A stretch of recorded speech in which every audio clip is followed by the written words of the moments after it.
Welcome, everyone. Jasher is moving right ahead. We're going to be finishing it up, and we're going to move right into the Old Testament. I just can't wait to get back into the Bible, into our doctrine again, starting right there in Genesis, moving forward.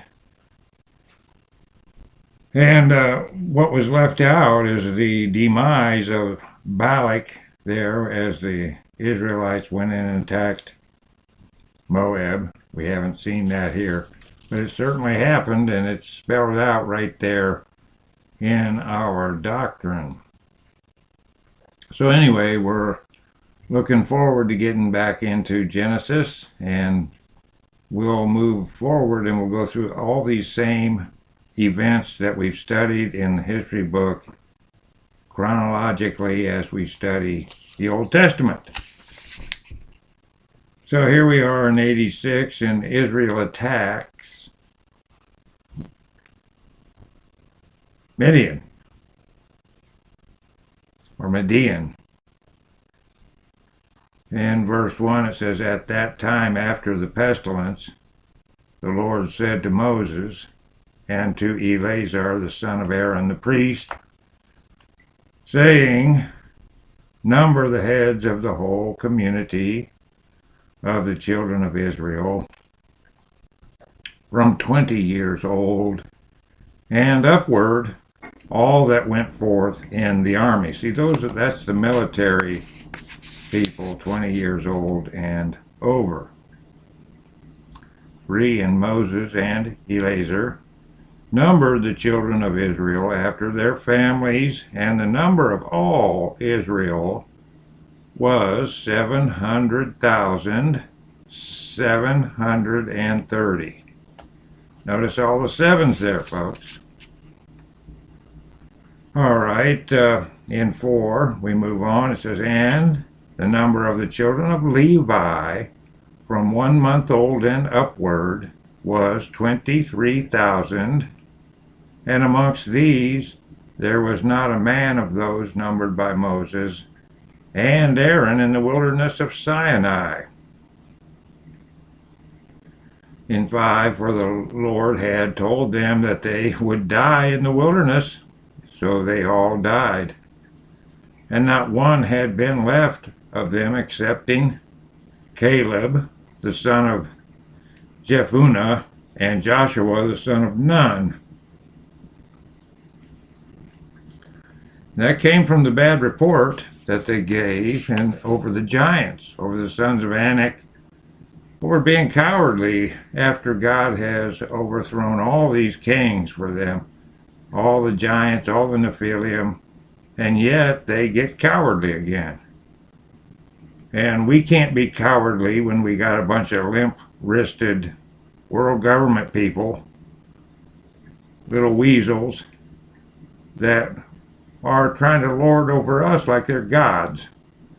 Are we going to cower to them, folks, or are we going to be like Joshua and Caleb? Okay. In 6 it says, "And it was after this that the Lord said to Moses, Say to the children of Israel to avenge upon Midian the cause of their brethren, the children of Israel.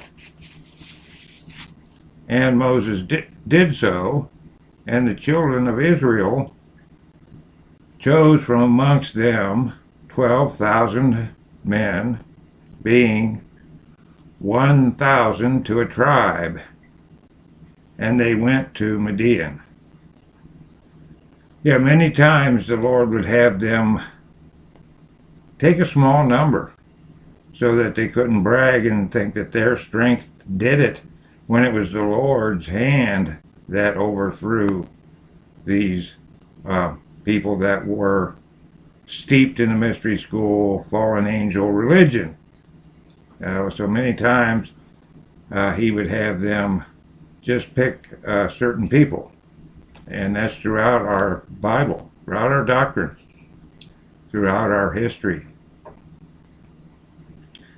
So anyway, in 7, and Moses did so, and the children of Israel chose from amongst them 12,000 men, being 1,000 to a tribe, and they went to Midian. In 8 it says, and the children of Israel warred against Midian, and they slew every male. Also the 5 princes of Midian, here it is, we found it. And Balaam the son of Beor did they slay with the sword. So you see, he's intermingled there. He's hanging out, he's polluting things. Okay, and there he is. There's his death. We ran right into it. So it is in here. Okay, that's good. Great. See how these things harmonize together. The Old Testament and the Book of Jasher. 9, it says, and the children of Israel took the wives of Midian captive, and their little ones, and their cattle, and all belonging to them. And they took all the spoil, and all the prey, and they brought it to Moses, and to Eleazar, to the plains of Moab. Period. 11, and Moses and Eleazar and all the princes of the congregation went forth to meet them with joy. And they divided all the spoil of Midian, and the children of Israel had been revenged upon Midian for the cause of their brethren, the children of Israel. Okay, now we have in 87, we have the death of Moses. And Moses wanted to see more. He was 120 years old, folks, and the Lord was angry with him when he interceded. So he didn't get his wish as far as that goes, but listen there, Moses was well loved by the Lord, and this is the way the Lord wanted it, so he took him home here. And then there's that fight where Satan wanted his body. Okay, and that's talked about in the New Testament. But here we have Jasher's history of the passing on to the Lord of Moses. In 87, in Jasher, verse 1, it says, at that time the Lord said to Moses, behold, thy days are approaching to an end. Take now Joshua, the son of Nun, thy servant, and place him in the tabernacle, and I will command him. And Moses did so. Now, does everybody know that Joshua and Yeshua, Christ's name, that's the same name? Because the J and the Y, all that's interchangeable. Okay, I didn't know. People, you know that. But if there's somebody out there that doesn't know, that is Christ's name. 2, and the Lord appeared in the tabernacle in a pillar of cloud, and the pillar of cloud stood at the entrance of the tabernacle. Now that's Christ, folks. And the Lord commanded Joshua the son of Nun, and said unto him, be strong and courageous, for thou shalt bring the children of Israel to the land which I swore to give them, and I will be with thee. So there's the Son of God meeting with Joshua. In 4, and Moses said to Joshua, be strong and courageous, for thou wilt make the children of Israel inherit the land, and the Lord will be with thee. He will not leave thee nor forsake thee. Be not afraid nor disheartened. And that's a statement that it never changes, and it's good for me. And it's a temptation to be disheartened when you shouldn't be. And it's good for everybody that's enduring the great attack from Satan of all time here, folks. This is the big one that we're approaching. So we have to be like Joshua. We have to listen to the advice of Moses and the son there, S-O-N, that's in that cloud there at the entrance of the tabernacle. Okay, we just have to listen to that. 5, and Moses called to all the children of Israel and said to them, you have seen all the good which the Lord your God has done for you in the wilderness. All right, now we can't forget that. They can't forget that, or that's a sin. Look at the miracles that have probably happened in your life out there, in our life here. And we're watching all this unfold and the prophecies unfold, and we were chosen to be here. And we cannot waver. So we have to remember all the good that's been done. In 6 it says, now therefore observe all the words of this law and walk in the way of the Lord your God. Turn not from the way which the Lord had commanded you, either to the right or to the left. So straight ahead. And that's why we have our doctrine, folks. And we have to have this advice right here. We just do. As we got the battle of all battles coming. We just do. And if someone out there thinks that everything's back to normal and that this battle doesn't exist, they are in for a big, ugly surprise, because we are in that battle. We are approaching the Great Tribulation, and the Antichrist is on our back now, and he's not going to let up. We have to live by this holy, holy, holy feud that we're in right now. And Moses taught the children of Israel statutes and judgments and laws to do in the land as the Lord had commanded him. And we have those now. We have those in our doctrine. We have those in the 77 books of the King James. And we cannot waver away from the real Bible, not the fake Rockefeller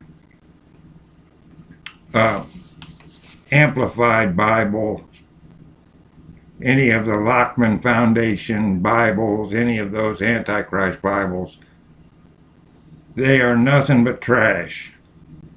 Another subject for another day. But here we go with studying the doctrine here. And this is Moses, and he taught them the way of the Lord and his laws. That's the doctrine, folks.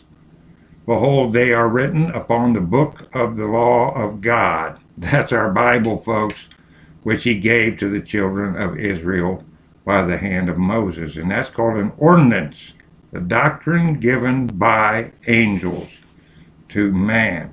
Okay?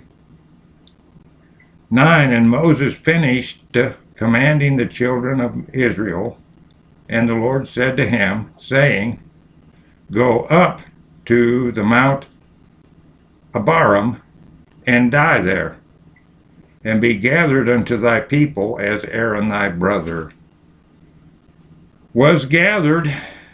And so Moses passed on to be with the Lord. In 10 it says, and Moses went up as the Lord had commanded him, and he died there in the land of Moab by the order of the Lord in the 14th year from the Israelites going forth from the land of Egypt. Reread that verse. The 40th year.